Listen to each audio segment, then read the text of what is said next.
I love gadgets and I love cycling, so when I was introduced to this brand new helmet with all of its gadgets and features, I couldn't wait to give it a try. This is the Lumos helmet.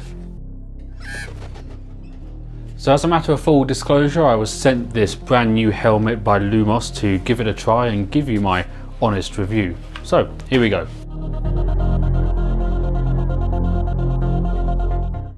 Up until now, the only way you could get safety lights on helmets was to physically attach them like this or like this.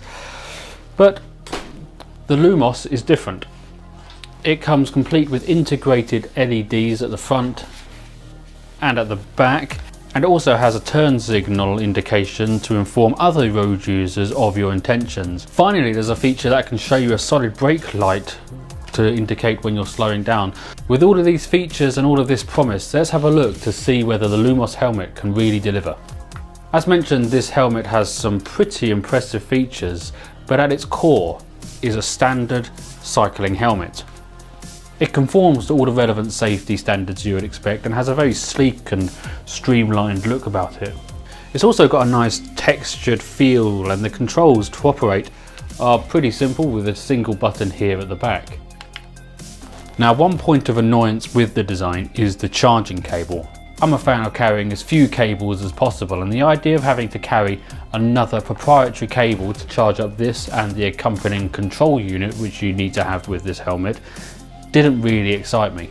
I'm sure there was a good design reason why it was chosen, but I've got so many micro USB cables, it just makes me wonder why we couldn't use just another standard micro USB to charge this up like we charge up most of our devices. It's also interesting to note that in the crowdfunding video you see the good old standard micro USB. With one button to turn on and simple micro USB charging. So it does make me wonder what conversations went on for them to change into this, as I say, proprietary charging connection. But back to another positive. As I said before, the prospect of having integrated lights into your helmet like this one really does make it look fantastic, as opposed to having bulky add-ons and attachments like this one, which, to be honest, look a bit clunky and unnecessary in comparison.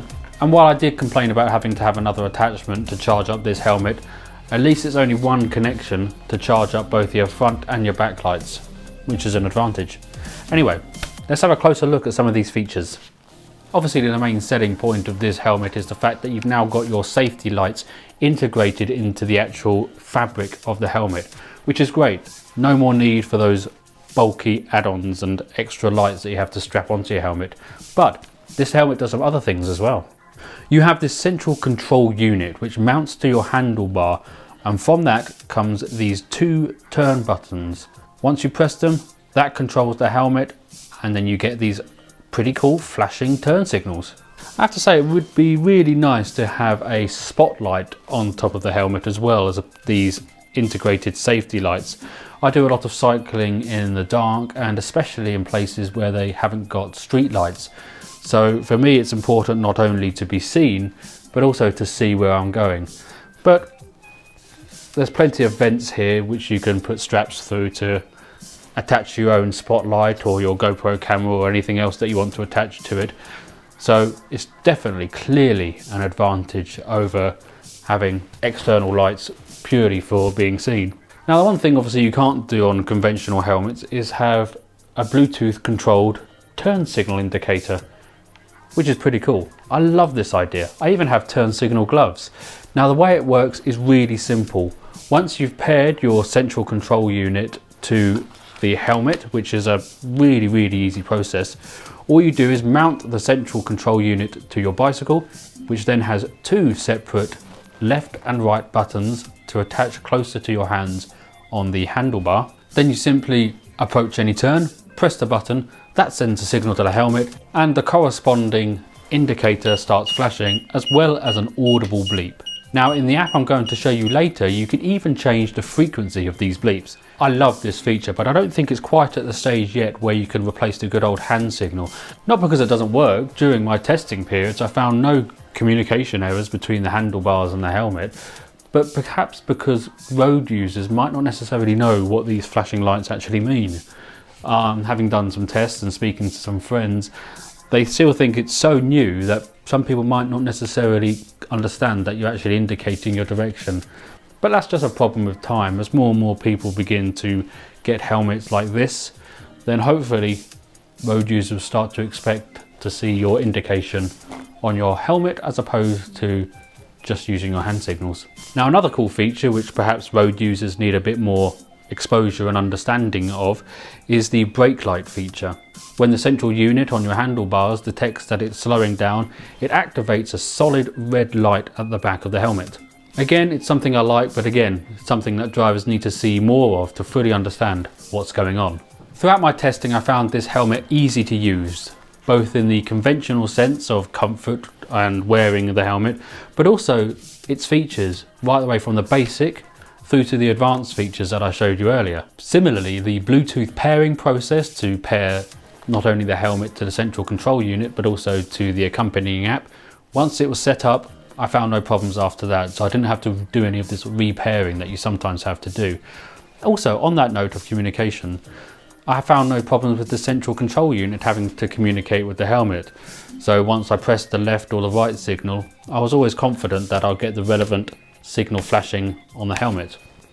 And finally, I found no problems as well with the charging. I may have complained about it earlier, but thanks to a little magnetic connection here, it was really easy just to start charging and get the relevant charging light indicator on the back here, as well as the central units. So charging, even with a proprietary cable, while slightly annoying, wasn't a problem. I did have to get used to switching on the helmet though. I have to do this long press to switch it off, which you'd expect. But also sometimes I felt that when I switched the helmet on, I'd end up getting into the pairing mode, which is not really what I wanted, so I had to learn how to press it properly. Let's see if I can recreate it. Just a single press gets you the solid light. Press again, alternates to normal flashing. Press again, and you get the much faster rapid flashing. Again, not a problem with the helmet, just something you've got to get used to with using a new device. Finally, using the brake light feature was really simple and easy to set up. After I did a bit of fiddling about with the sensitivity, I was ready to go, and you can control all that in the accompanying application. Speaking of which, no good bit of technology would be complete without an accompanying application, and the Lumos helmet is no different. This app lets you play around with all of the settings on the helmet, including how to turn the signal noise off and how that should act, including how the turn signal noise should act intermittently, once, or every flash, which is what I've got it set on. You can also set the sensitivity of the brake light, as I said. I found the middle worked well for me, but it depends on your cycling style and your speed.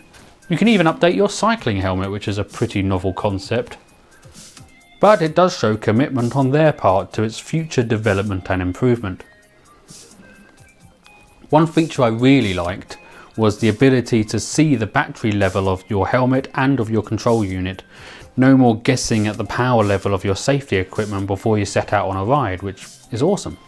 I think it's obvious that I really love this helmet and have no problem giving it my wholehearted recommendation. Any of the minor niggles that I raised during the course of this review shouldn't detract from the overall experience. This is the smartest, safest cycling helmet I've ever worn. It'd be really great if some of these advanced features would be the new standard in cycling safety, but until that time, as cyclists, we just have to be safe and be seen, and a great way of doing that is with the Lumos helmet. Currently this helmet is about £142 here in the UK, but that may change because it's subject to fluctuations in the exchange rate between the dollar and the pound, and also any import charges that may be levied against this.